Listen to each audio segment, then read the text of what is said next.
Уважаемые дамы и господа, мы начинаем дискуссию, посвященную креативной экономике. Ladies and gentlemen, we begin the discussion dedicated to the creative economy.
Ladies and gentlemen, it's 6:30 p.m. and we are opening the panel discussion dedicated to creative industries.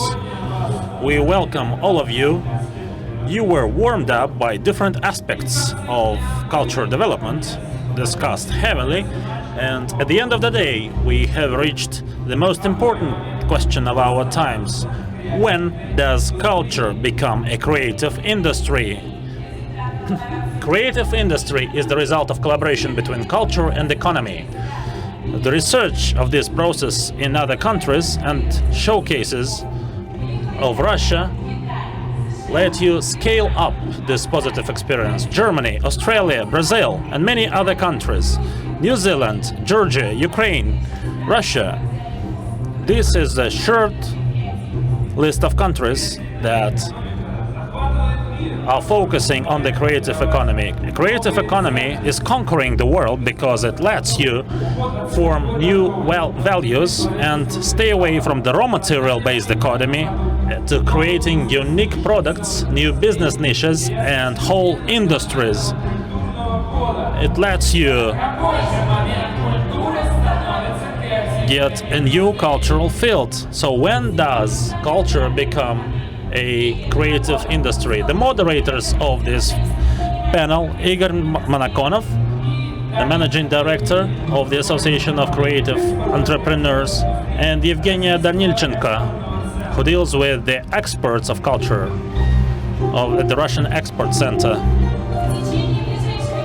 Within the next hour, we will talk about the next topics, the cases of implemented collaborations in Russia, examples of creative industries in Russia. Can Russia become the center of attraction of creative industries? How does a creator protect themselves and the energy of youngsters in the creative industry? Creative industry includes cinematography, music, animation, architecture, advertising, games, design, crafts, and many other types of creative entrepreneurship. And the main vector of developing the industry is collaboration and how you work in a particular collaboration. That's what Juliana is going to share with us, the director of the studio, Maxim Gorky.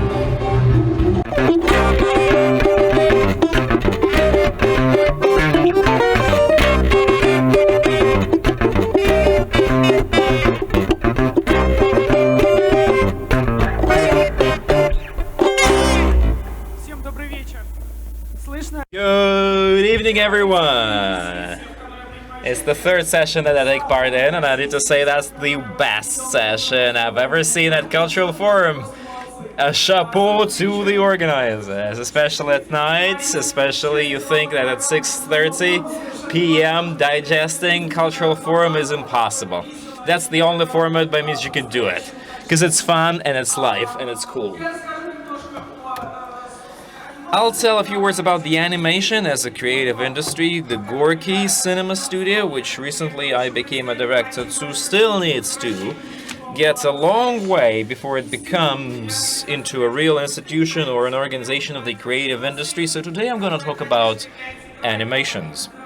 Animation is one of the biggest drivers that helps economy and creative industries to grow.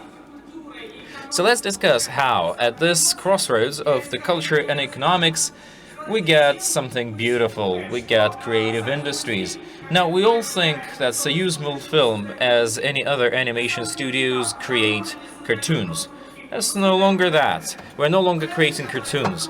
We're creating brands. Brands that are then multiplied in various spheres and are being broadcast and translate into different distribution channels as movies, as cartoons, as toys, as kids' services and products, as clothes, as books, and many other things. Medical services are sometimes sold under the brand of animation characters for kids, so they can easily go through a blood test.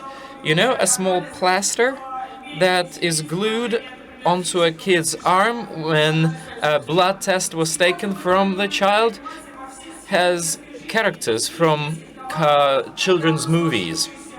We are an industry. We're an industry that's long been established, and it's very closely related to our industries today. Animation is also present in computer and mobile games. We're becoming an active participant of the educational market, and I'm convinced that our creativity must be fully utilized by the modern academic education, not to replace it, but to add on top of that. Our today's kids no longer read, they're more visual rather than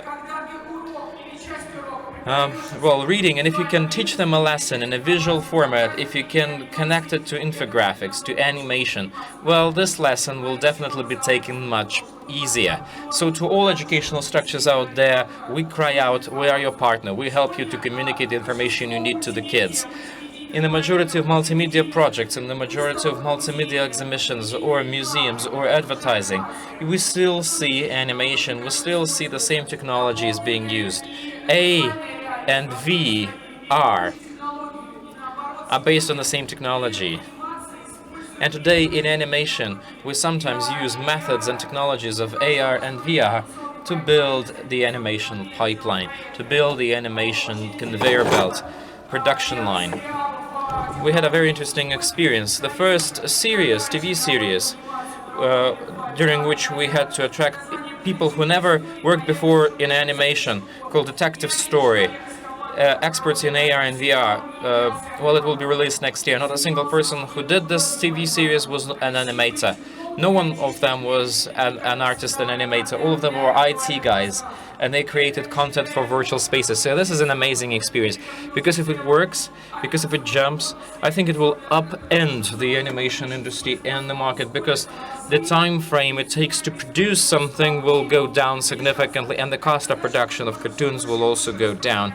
And it means that we will be able to distribute animation more and more into neighboring spheres. Animation characters, cartoon characters, are a big sales driver for many goods and services. Have a look at that. We did collaboration with the Imperial Porcelain Factory along the lines of our cartoon called A Hedgehog in the Fog. It's one of the best sellers in the collection of the Imperial Porcelain Factory. Take the Puma sneakers. They're one of the most well-known sports brands. When they were celebrating a 50 years anniversary of their signature model, those suede shoes, they produced them with Soyuz Multfilm branding. 1,500 pairs were sold, 1,300 went into the store in just 2 hours. They were completely wiped out. People who crashed in the Puma stores grabbed them and ran. The final collaboration, we did it with all coffee ports. If you're anywhere around in the city and you see a coffee port, you can take a coffee in a cup with Простоквашино characters printed on it, and I think it just adds a little bit of more fun into your morning coffee routine, especially before the New Year Eve. We will probably call out, make a shout out to all of our lovers in the city to collect the cups. 50 years anniversary. Today we're celebrating so many brands and so many characters that we all love. Umka, Winnie the Pooh, the Bremen musicians, and so on and so forth. We organize lots of events, and to celebrate and to mark those years, we like to breathe the new life into old characters, and we want them to live a new life in new projects of their own, because our today's kids, well, let me tell frankly, today's parents want their kids to watch and like the movies and the cartoons they were watching themselves when they were kids, because our movies are about the good things, they're about eternal things, they're about good traditions. Our new TV series Простоквашино has recently seen its 27th series released, and we're getting ready season 2. And yesterday I announced the You Just Wait TV series, and next summer you'll be able to see it for yourself. So it's coming out on your screens.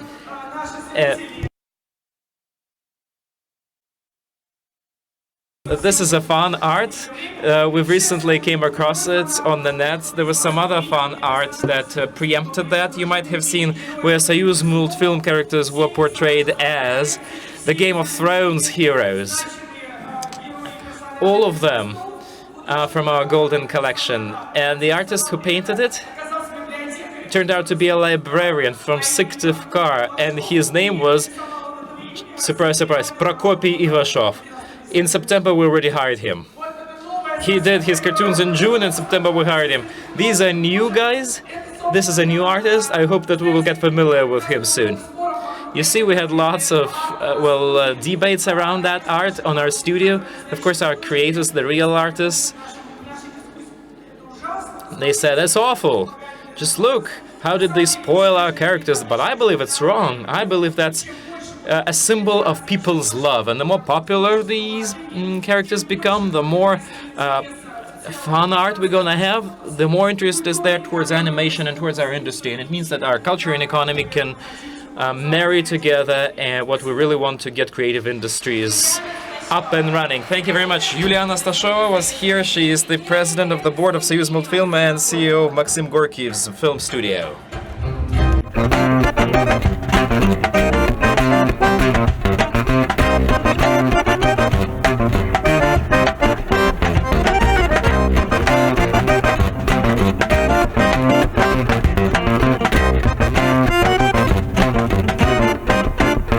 Человеческий капитал – основа. Human capital is the foundation of creative industries. Creative clusters help to accumulate the energy of people to grow the industry. Can a museum become the center of attraction of creative people in Russia? The museum experience, which has become a center of attraction in a city. Lara Katrylova will now tell the story. She's an expert of the Russian art of the 20th century and the director of the Vladivostok branch of the Tretyakov Gallery.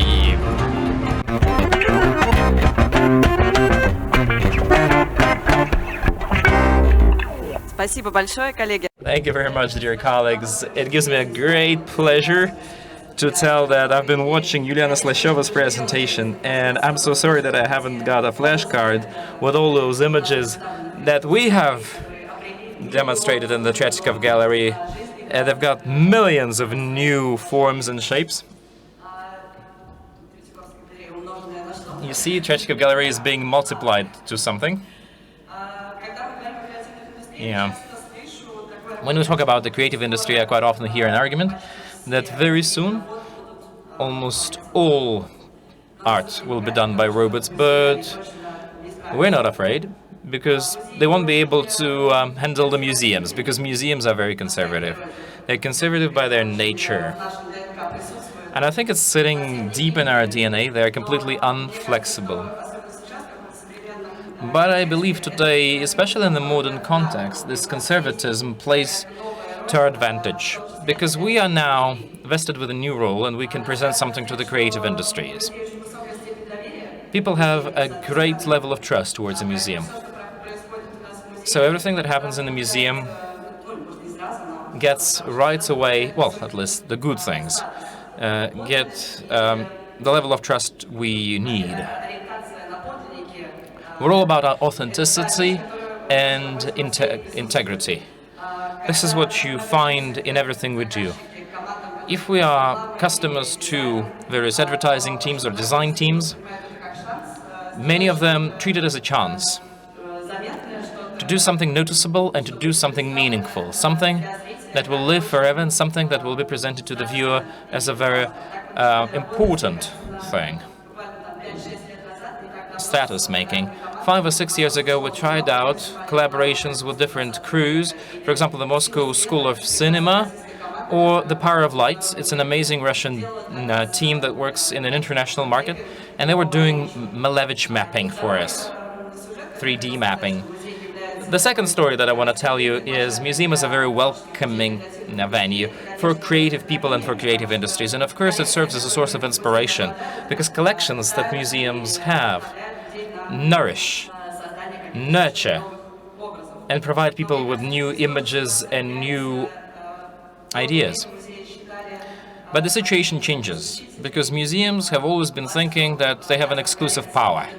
They hold and own collections. And they also hold the power of interpretation. So what Yuliana Slashova said,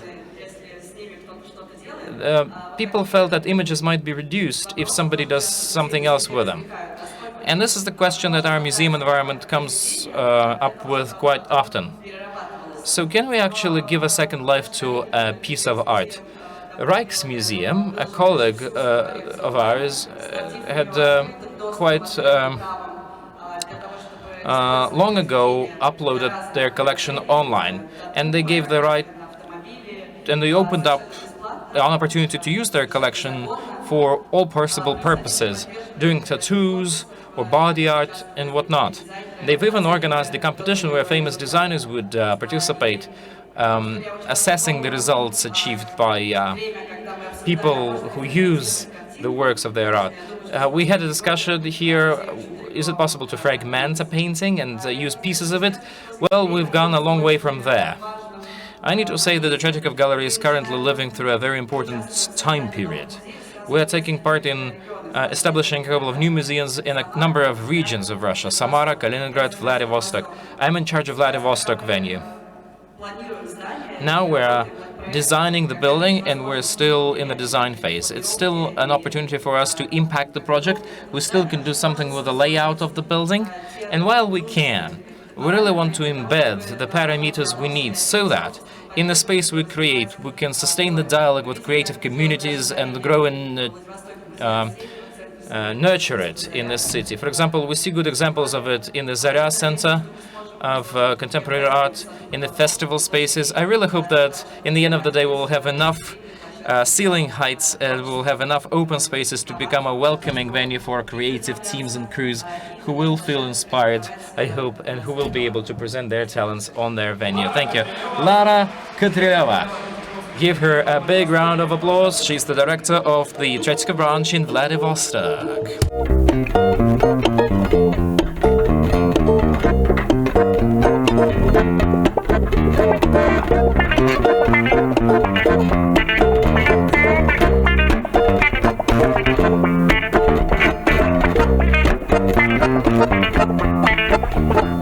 Главной преградой в развитии любых креативных. The main barrier for any creative project is in inability to assess its economic effect. The local nature of projects in the regions and the lack of support from the business is the biggest barrier for regional cultural projects. So how about the regions, and how about the content makers there? Susanna Alperin is going to tell us about that. She's a journalist, a producer, and a program director of the Chitka, or Reading Festival. So, Susanna, what about the content makers in the regions? content makers really like to feed from the grass on those pastures where the grass is greener. My presentation is more about practical things, down to earth, because I travel a lot around the festivals, and all the slides you're going to see now are my pictures taken by myself that I do in different places. And the things I saw when you come somewhere to a festival in a region, you will see as many people in and during the festivals as in here. So people, they really miss nice conversations, they really miss good movies, and they really miss nice spaces where they can talk about themselves and where they can show themselves off. Like the New Holland here in St. Petersburg, where they can play, eat, and do something meaningful. Something like Oktava cluster in Tula or Yeltsin Center in Yekaterinburg and many other venues like that. For example, you know, old factories are now converted into lofts, and it's a great space to show who you really are. It's a map of Russia. And I can give you a whole series of lectures where what happens. Let me talk about a couple of cities. Now let's start with Kaliningrad, which is a very interesting location. Two cases I need to give you. A crazy governor, case number one. He's a cinephile. Now he's moved to Ivanovo, but before that, while still being in Kaliningrad, he organized a festival for short movies, where producers come to search for talents, new gems, new uncut diamonds. The festival has been up and running for more than 5 years, and people love going there. They're attracted and gravitated towards it. But in Kaliningrad, we've got another interesting case. It's called the End of the World West. You know, Sakhalin is a city hosting the End of the World East festival. This one is more about the West. It was there, on that stage, that Alexei Agranovich presented the east part of the festival. Now, before the festival starts, a whole team comes to the region and they start working with the young people. Why we call it a creative industry? Because it's business inflow of cash and capital. Well, actually, they give machines and equipment and tools, everything for the young people to shoot movies, to produce them and to make them. Soon I'll be telling you about Nizhny Novgorod and about the Realist Festival. I have the same story. So by the time the directors come to the city of festival, young people have already come up with something. So festival as a driver or an engine of the region's development. So it's a great example here in Kaliningrad and in Yuzhno-Sakhalinsk. Here's Voronezh, the Blizzard studio. We've talked about animation already here. So the Vizard, studio, they are the animators. We actually lack them, although we have some big names here. I was born in Voronezh, but throughout the time they exist, they have amazing box offices, ticket offices abroad. Their movies like The Snow Queen is well known by everyone. I don't need to even tell about that. The general director, I'm showing him as a troll, Yuri Moskvin. I hope he doesn't kill me. Yeah, I'm showing him as a troll here. Now they're getting large subsidies, and they've become partners to Soyuz Multfilm. I hope Yuliana Slashova hears me, because they're promoting our animation so well. But it was born in a region. It was born just from scratch, from nothing. It takes a talented person to do something meaningful. Sverdlovskaya Cinema Studio. I'm not in a position to tell you about the Yeltsin Center because they host lots of first nights. In the Urals, well, it's a very rich land. There's so many talents out there, from Fedoroshenko to Miranchuk. Again, it all starts from a man, it all starts from a woman, and if there is a talent down there, investments will be gravitated towards him or her. So a very interesting cinema cluster has recently appeared in there, and you can browse on social media how they did it and why it works. Actually, these pictures are not mine. I have not been there. It's still on my wish list. But I've heard so much about Yekaterinburg that I don't even doubt that it's going to be a place of attraction.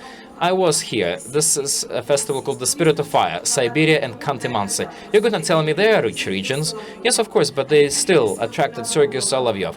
Abdulov even came to them. Pierre Richard has already been in Khanty-Mansiysk. Fanny Ardan, Katrin Deneuve. They all come there because it serves as a model of Siberia for them. It's not only the film festival that they have. They also have an amazing picture gallery, which is a national treasure. Also, festival screenings are hosted in the Center for Talented Kids. And when all people come, they can communicate and mingle with talented kids in there. And of course, they get a lot of cash inflow from businesses. Ivanova, that's where our crazy governor has moved to, the cinephile, and he was the first one to launch a festival of TV series called Pilot. And now it's taking its second year. Ivanova is the city of Andrei Tarkovsky. They have another festival in there called Mirror, and that's why Ivanova is very well familiar to anyone. Any festival you come to, everybody knows about Ivanova, Tarkovsky, and the Mirror Festival. Now, since in all of our festivals there's a TV series section, everybody knows about Pilot. We're not yet having big international projects, but it's going for the second year, and the governor spares, well, no time, no money, no efforts for it. His wife is the general producer of it. But in Ivanova they also have an amazing picture gallery, and it's just a nice place to be. It's a nice place to meet and mingle, and of course it gets the necessary cash flow for places like that. Now, the Amur Spring Festival, the Amur Fall Festival. Maybe you've heard the name Sergei Novozhilov. He travels around the country and does festivals in them. He's being called a festival god or a festival deity. That's the name that was given to him in the cinema industry.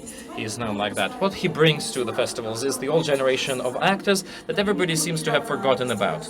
Like recently in a Sochi festival, he brought Eleonora Shashkova, who played the wife of Stirlitz, a Russian spy in the 17 Moments of Spring.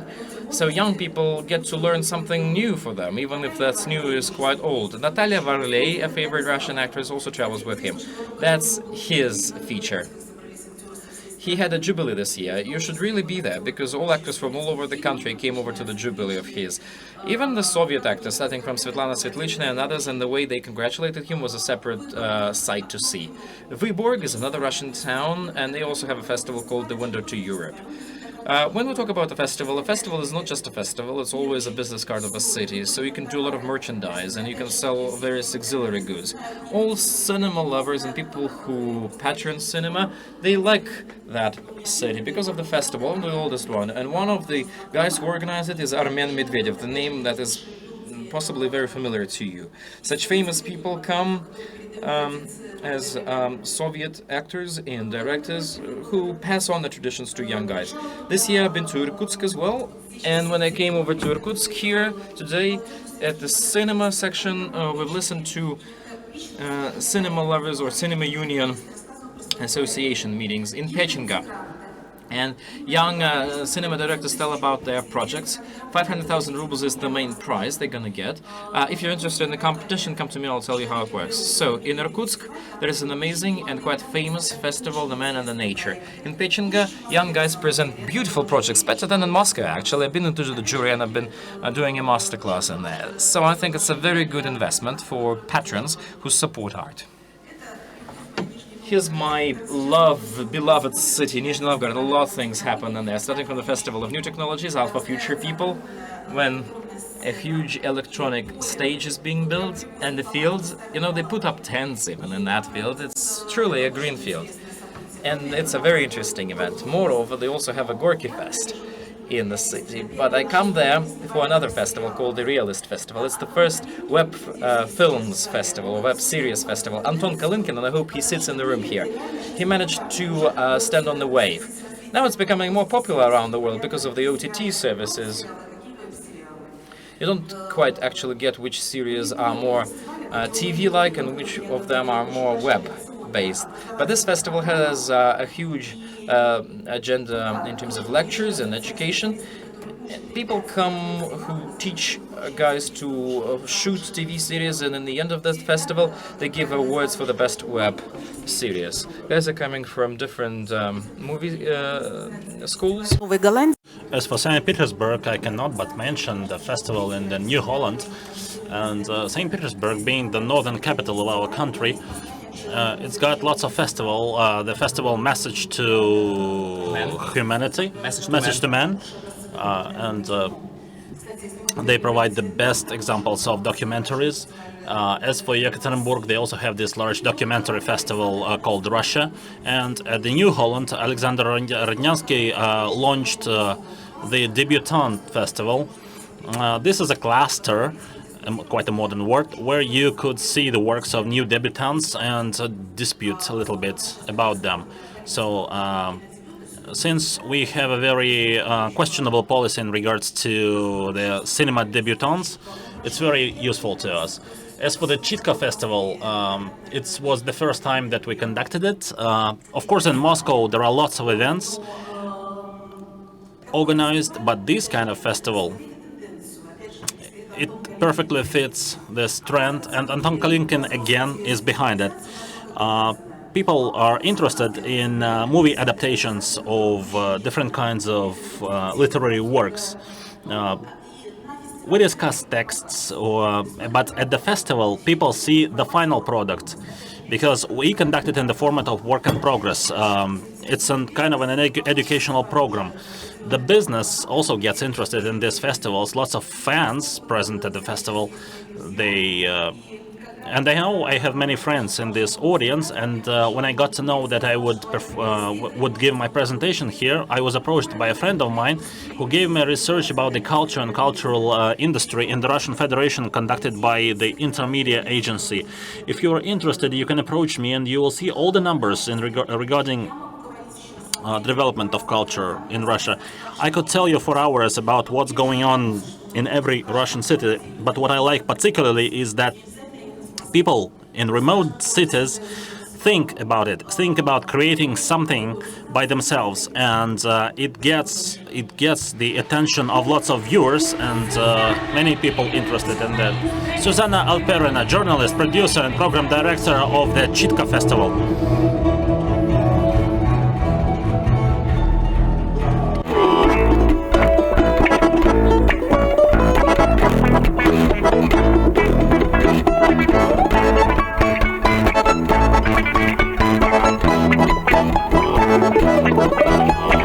Контент-мейкеры создают новые формы. Content makers create new forms of content. Artists create new artworks. Musicians come up with hits. Homo contentus, man who creates. How does Homo contentus protect himself in the modern world? And that's what Ekaterina Chukovskaya will share with us in her presentation. Representative of the Federation of Intellectual Property. Thank you. I'll try to be brief. Yes, it's true. We have heard about different types of what is the output of creative industry operation and things. And since I deal with the legal aspects of protecting this content, what I have to tell you is that there are a few trends on the global scale. One of them is that everything is the same.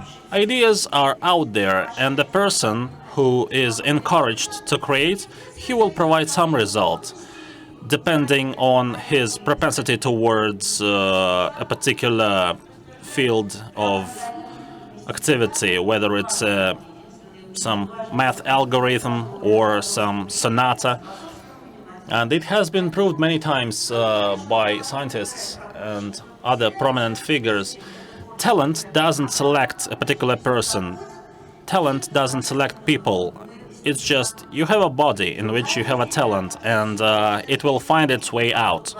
The other idea is that everything is separated, and the one who creates something doesn't have the right to protect it. But I think the truth is somewhere in the middle. So when you address the law regarding the protection of intellectual property, you will see that there are several subjects, or rather models of protection, which could be represented as this list over here on screen. Anyway, the first item on this list is the artwork, any kind of artwork. It can be a phonogram, a song, a poem, a text. Also the industrial samples or commercial samples, they are protected by the authorship rights and patent rights. The useful models, that's another thing. It can be a solution to any technical assignment. It can be something else, as told by Susanna. The inventions and the trademarks, the brands, logos, everything that helps you stand out in the market and compete, showing who you are and where you are. Sometimes the author themselves can choose a particular protection mode for their artwork. Sometimes their selection of the protection method is based on the character of what they do, on what kind of artwork that is. Most often, these days, in the creative industry, we work with the derivatives, something that has been inspired by something else in the past.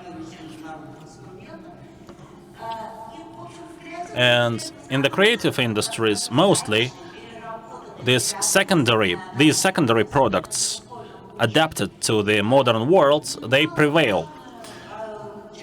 Also, another significant part of an object, not the content itself, but the environment, the tools that could be used by the author in the process of creation, the services that they might use. And today, investments are also protected by similar sets of rights and laws.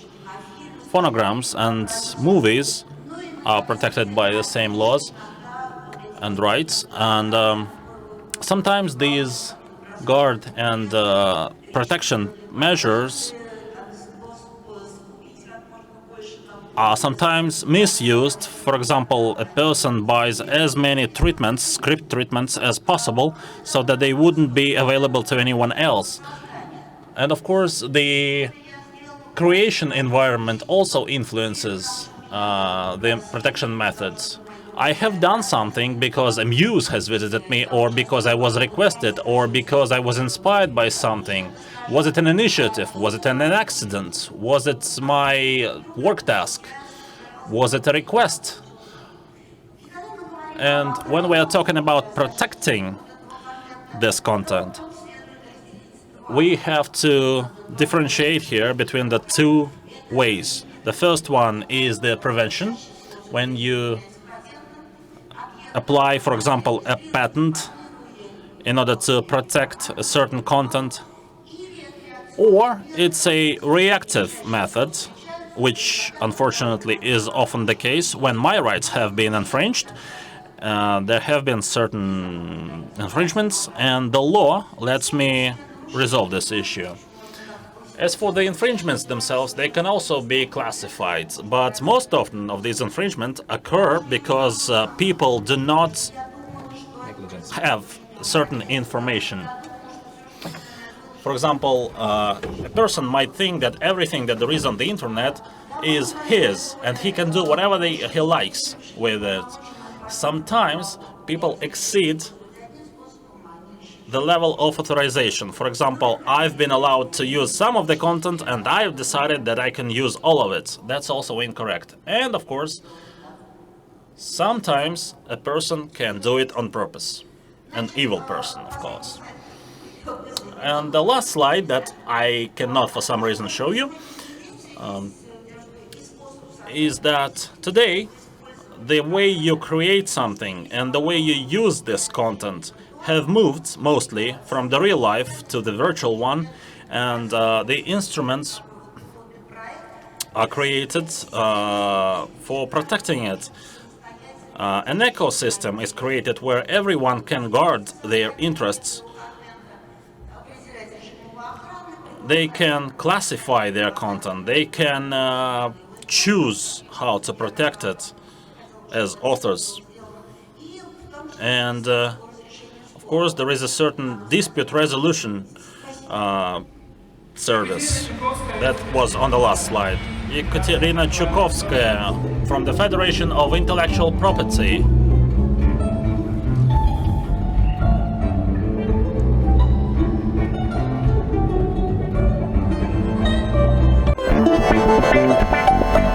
Мы строим новые заводы. We build new plants.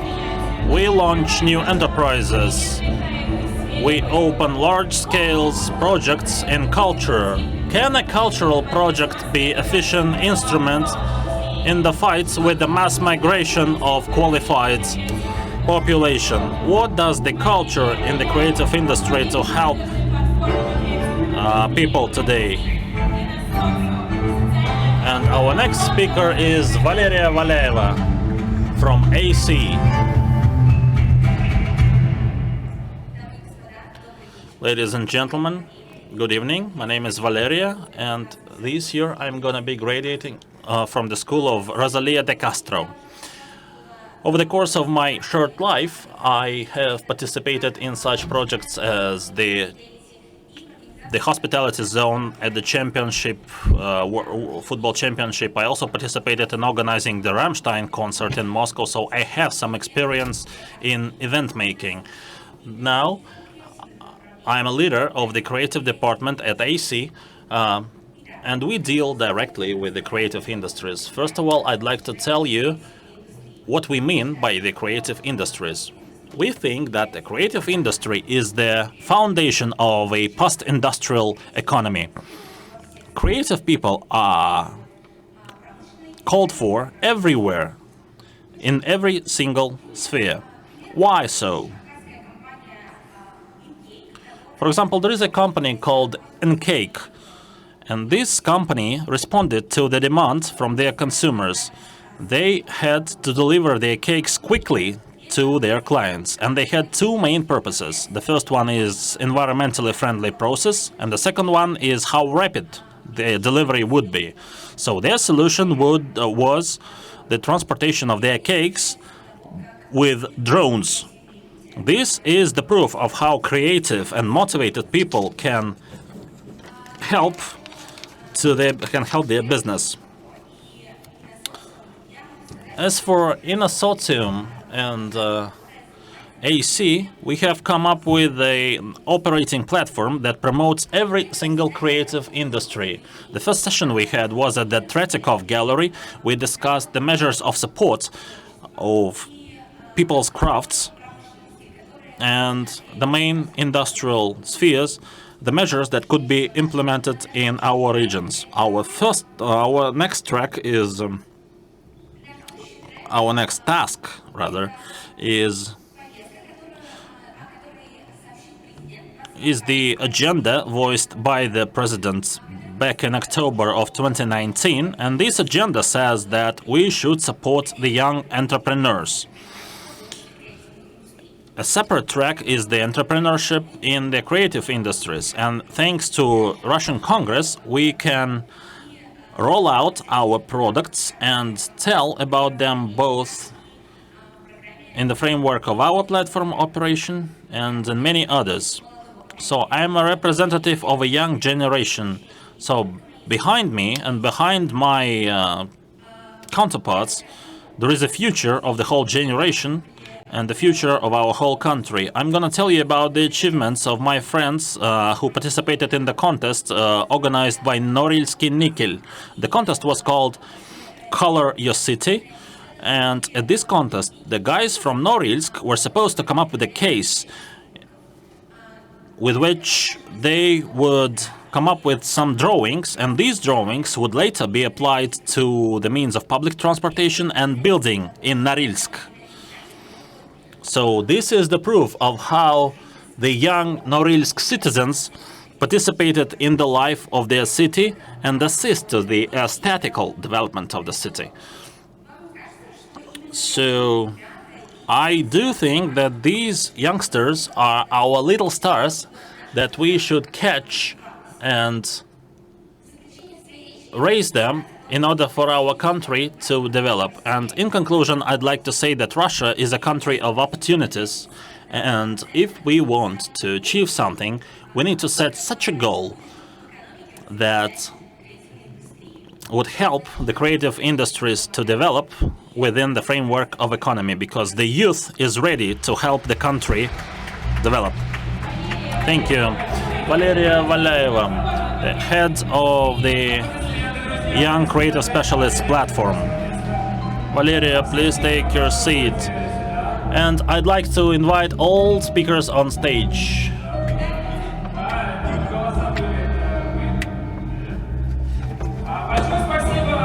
thank you very much. Thank you to the quintet of the four. Thank you for this very interesting music that we heard. If you like it, please applaud to the guys.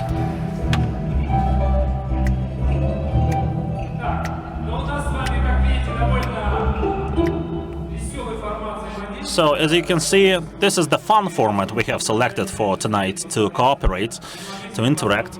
So we couldn't just sit here and talk. So our whole performance here is a collaboration in its essence, in a nutshell. Because we here interact with the musical band. We interact with the project Dobra Shrift that works with different kinds of fonts. And this font that we are seeing on screen was used by a large number of companies that participated in the project supporting the kids with physical disabilities. So we decided that we should also support that initiative and to use that font too and participate in their project. It's also a collaboration. And this was a huge fundraiser, by the way, and it all influenced the whole segment very positively. Also, you saw the pictures that we showed, the Nike plus Stradivari violin. If you look at Nike collab profile on Instagram, you will see how many collaborations there are, and you will see what we could do next and in what direction we could move. And the things we have listened to, and this main aspect we were discussing is what the market thinks about this whole trend of collaboration and implementation and contriving of culture into everyday's life. Creativity has come even to our country, and major state structures and large businesses are also shifting towards the creative process of working. So that's what we should think about, how the large players in the market are going to be acting further on. You see these collaborations like the one between Reebok and Puma and Soyuz Multfilm, you will see that overseas this kind of collaboration is not a rare case. Zara, H&M, all of them find themselves partners and they collaborate permanently. Or take Citymobile, for example, our taxi service. It's also involved in many collaborations, and this is the trend we should work with because it influences the financial indications of these institutions very directly. This is sort of an introduction based on what we have heard, and I have only one important question to all the speakers, because we are limited in time, you know. It's a tight schedule, really. So, the question goes as follows. We were extremely thrilled to gather together the representatives of different creative industries. And here's the question. Due to the fact that I represent a state institution of the development of exports, the Russian Export Center, and Igor here represents the Russian Union of Industrialists and Entrepreneurs, that is the locomotive of the industry in our country. We, at our institutions, have opened a new direction for business support, the business of creative industries. We can see how many different businesses there are in the country and how they are scattered around the country, separated, and they are not aligned, they are not united, they don't feel like one whole industry. Like, say, take for example dairy production. Anyway, creative industries are separated. So, do you think there is a necessity of creating a certain interagency, interdepartmental body that would handle the development of creative industry. And maybe at the legislation level, there could also be implemented a proper term, the creative industry, because right now this term is missing from any legal document. And maybe that's why our industry does not feel very well. So we would like every speaker to say a couple of words about that. Lara? Yes, thank you. It's a very interesting question. I read, of course, lots of research about the creative economy in the UK, and I'd like to say yes to your question. Like, yes, let's implement this term in Russia, because it has been accepted in certain legislation documents in the UK. The creative industry, it's a proper term from proper legislation papers. And I remember how the ex-administrative building was given to the creative industry, like Somerset House in London, for example. And there are different workshops, and they are interdisciplinary. For example, in one shop, there is a person working with textile, with cloth. In the second one, there is a person working with animation, and they also came up with different collaborations and combinations, and they shared their ideas with each other. But I would like to have something like that in Russia as well. And of course, we would appreciate some support of legislators, and we would like to have some tools for the measurement of the development of the creative industries, and what functions could be handled by these kind of institutions. This institution of this interdisciplinary institution of creative industries. Maybe it could unite, it could unite the representatives of different creative industries. It could implement certain educational programs, because I remember that all these creative teams, from my experience, when we did something at the Tretyakov Gallery, it was painful for everyone, both for the museum and the creative teams, because, all these artists and creative people, you know what they're like.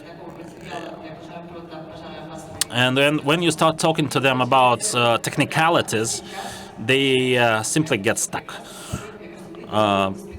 But we have educated each other, so now our accounting specialists, for example, are not scared by the artists anymore. They're not scared by the unknown words on the documents, and the artists are not scared by all these financial issues. Yeah, but without taking proper account for the mentality that has been established, creative industries appeared because of the demand. They appeared because there was a certain demand for something, and the person did something without any help, without any support. And when you do something by yourself, someone approaches you and tells you, we're going to help you. Basically, that will enrage you, because people are scared of that. Yes, of course, it is a danger, yes. I agree that art and the state is two different things. On the one hand, they cannot live without each other. On the other hand, they have complicated relationships, because when something is supported by the state, you don't truly trust it. So, what collaboration could be established with the state so that it looked more legitimate and invoked a more positive reaction? How can the state change the image? Well, if you do that, I think it's going to be okay. If you put your effort into that. Susanna. Well, since I work at a Russian newspaper, I have to tell you that I know perfectly well how laws are enforced and how they work. For every law, there should be a demand. For every law, there should be a particular person responsible, for that. We discussed rebates yesterday.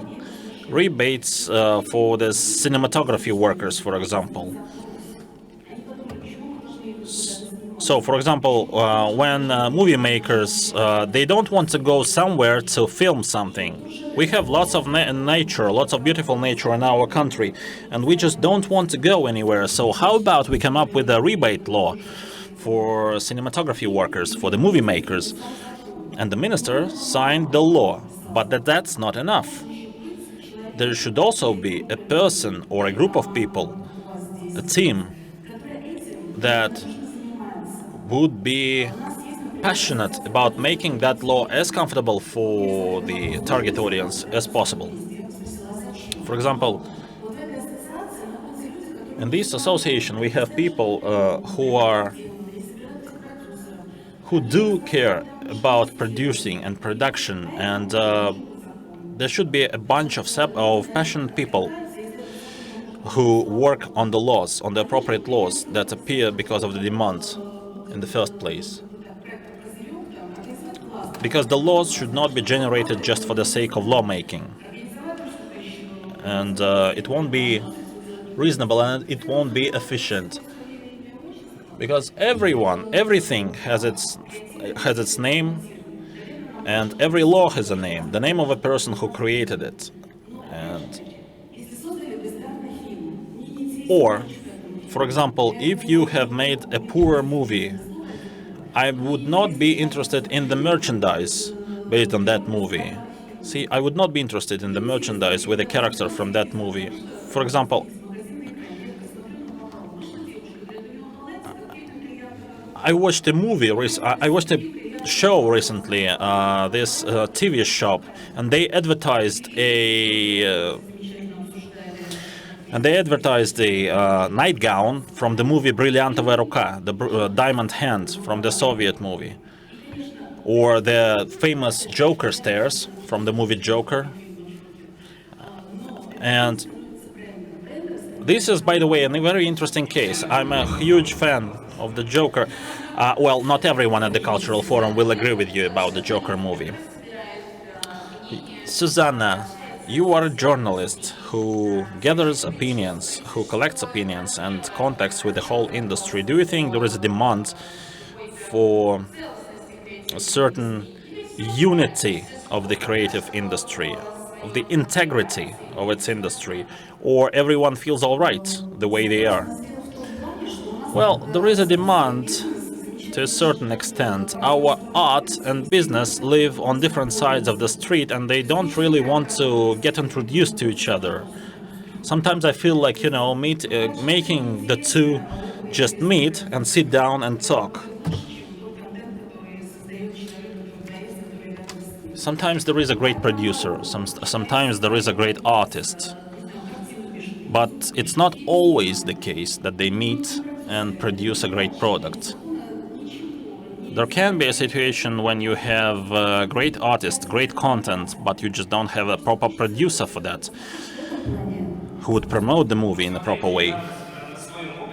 You see, in my experience from communicating with different creative entrepreneurs, I can say that there is a certain problem with the managerial, business-oriented thinking. When you don't have that kind of thinking, or when you are a creator, and every platform online, by the way, is about that these days, you don't understand what you can ask for, what you have the right to ask for, and what you can fight for. So, on the one hand, we have a creative industry that is accepted as a term in the whole world, and at the same time, it doesn't have the growth, the level of which it is worthy. On the other hand, we have the state that starts paying attention to this creative industry, and the state thinks, well, we should do something about that. We should squeeze some use out of it.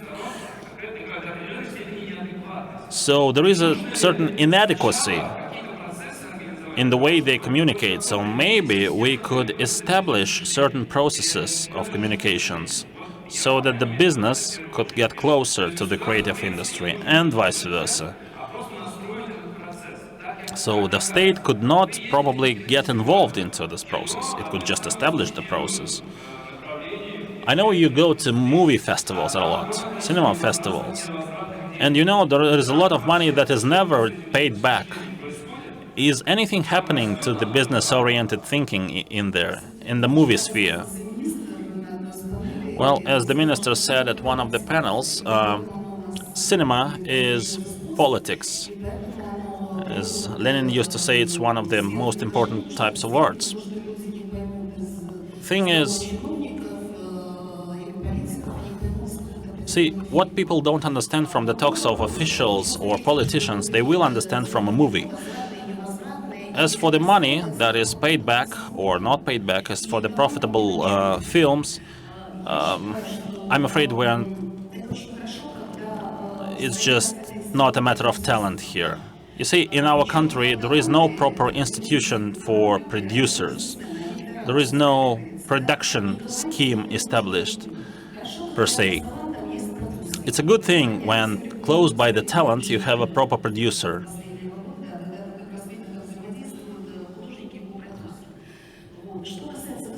But as for the state, as soon as the state starts put pressure on people, it doesn't result in anything good.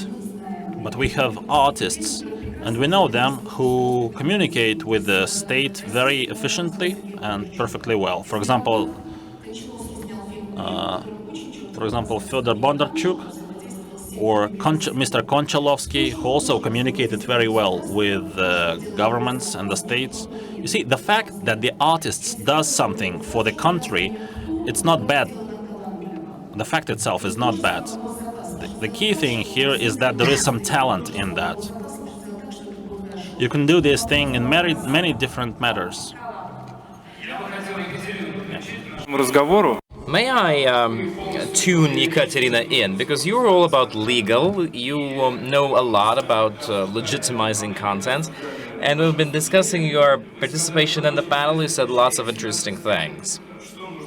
Like what has to be done for that conscious to grow, so that people are more consciously treating the market, so that they're more aware of the financial attractiveness of what they do. Can you elaborate on that topic a little more? I'm not going to explain to people what you said to me, because I think you're in a better position to do it. Well, laws have to be written. I am a lawyer, and I've done lots of laws. If you don't want to suffer from the fact that we don't have a creative industry as a term, if it's not fixed in the legislation, how can you, well, what you can pacify with is, we even don't have a legal definition of the word culture, at least in the legislation about art.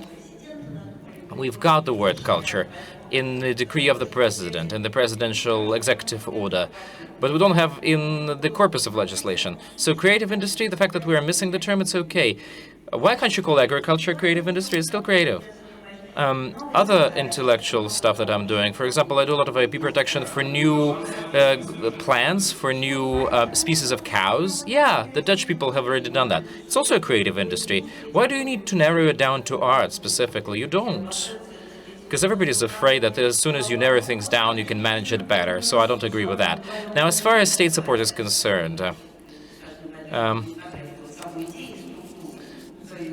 do you know who came up with an idea of supporting culture by the government? Vladimir Dostar. He used to be the general director of Mosfilm, and he was also the deputy chairperson of Moskino.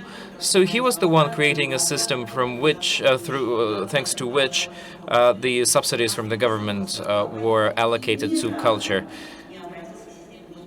Actually, after he created his own company, he never referred to that system again, because he thought it's a very spoiling system. It's a sinful system, because it makes you seriously ill. He copied the system from the French one, from the Soviet one, but he never used it. You never need to, well, don't give officials, public officials, or state officials to think, don't give them a task to think creatively, because they will never be successful in it. Now, the realization of yourself as an artist, it has to be brought up as any realization. I am teaching copyright starting from 2014, and I've been also doing it at VGIG. I'm the grandmom of Russian cinema industry, because a lot of my students are already quite famous. So you have to give them a shot of culture to the young talents. Make them more financially disciplined as well, because people think that if they're getting money from the budget, well, why should I write the report? It's not only people who I teach say that, but also people from a much older generation say that. We've created a special educational center, a scientific educational center, which will offer specific top-up trainings of that kind, and I think it's very interesting because these are very flexible programs and very flexible courses. But the most important idea that I already voiced to Igor, the IP protection idea, has to be taught in school, because kids create in their kindergartens. Imagine a kid molded something from plasticine or plaster. However rough it's made, it can still become a character of the movie or the typeface. So we're all authors. Every time you write an SMS message, you're already an author. You take a picture, you're an author. So giving a shot of respect to your creative work, you need to just communicate a simple message that it has to be respected, it has to be awarded, and it has to be motivated. Of course, we won't get a straight effect right away, but just explain the small child that whatever he's drawn, whatever he's produced.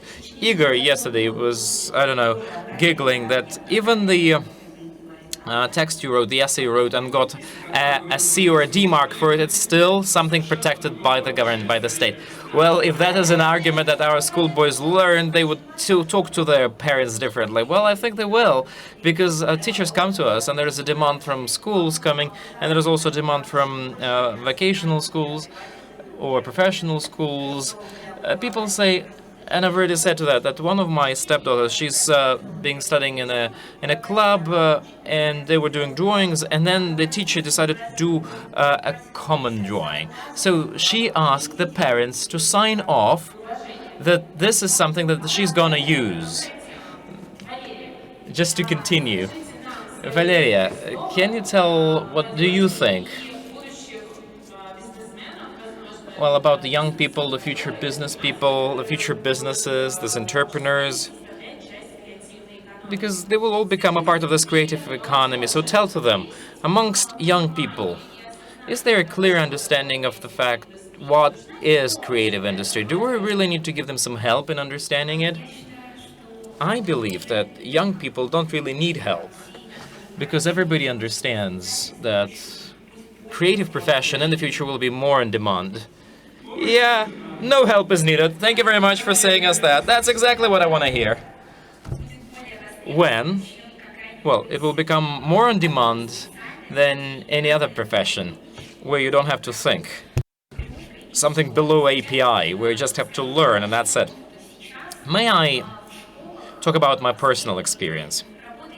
What's on demand in schools today are works produced by kids who know not only what copyright is, but who know that you can do something special. Because if you find something special in a work of art, you will see straight away that the person is unique. Young people are a very unique part of the Russian society, because our view of the world has not been spoiled. We look onto that world with, well, untainted eyes. So we need to give the right, we need to empower people to talk about the new ideas, easy and simple, because if you have that right for a word, if you have the right of speech, you will use it. And only by using your right of speech, you will be able to achieve what we all want. Well, you've been given this right of speech now, Valeria, but talk more and we will listen more. And of course, we'll do something with it, because what you are saying is what many people lack. I think the more clusterized the society becomes in terms of content, the less we can talk. Because you live in your own world, we live in our own. TikTok, well, I still have questions to that kind of service. and lots of other fresh services cause a lot of questions. Sometimes I'm, well, forcing myself to look into them, but in the end of the day, I'm still feeling dizzy about that. You have to have kids, otherwise you will know about it. I have kids, it doesn't help.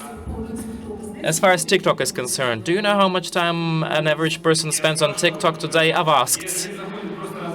They come into it just to have fun, and they stay for an hour, 40 minutes. Nikolai Kartuza told me that. He opened TikTok to me.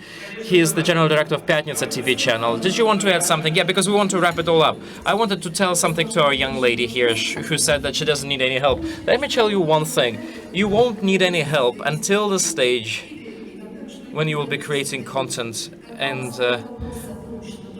as soon as you will have to protect something that you did, and as soon as you will need money selling what you've done, then you will definitely come to us for help. And I really like the German model, the way they approach it. As far as I'm familiar with the German and international market, they have a very interesting model. So people know that the state is there to support them, providing them programs and different grants, and they know that the state will never cheat on them.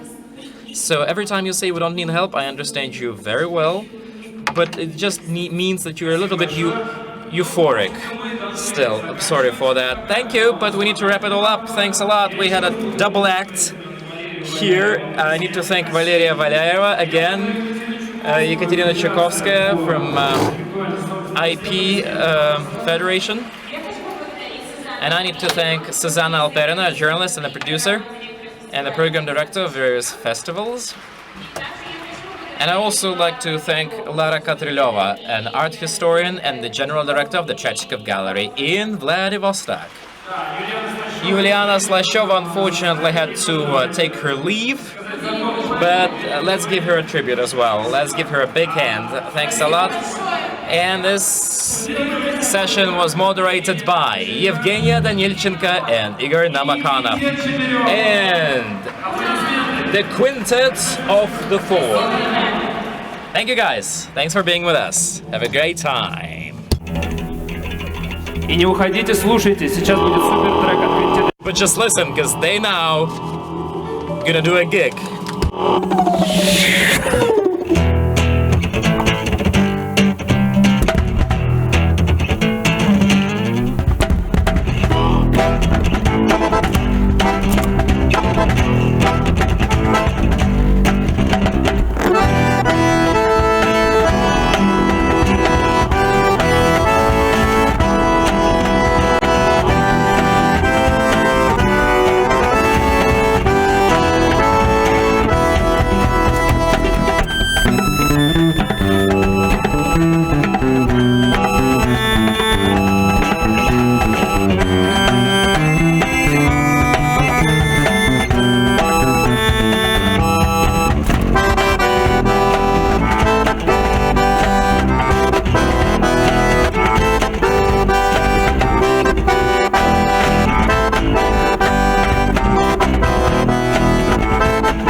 Спасибо.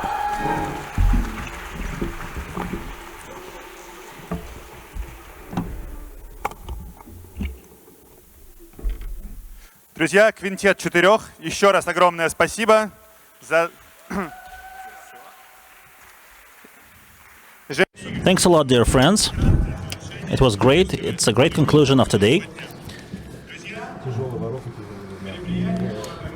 Dear friends, the activities of the business venue for today are over, and tomorrow you're going to have a very interesting discussion about the new formats of museum shops, gift shops.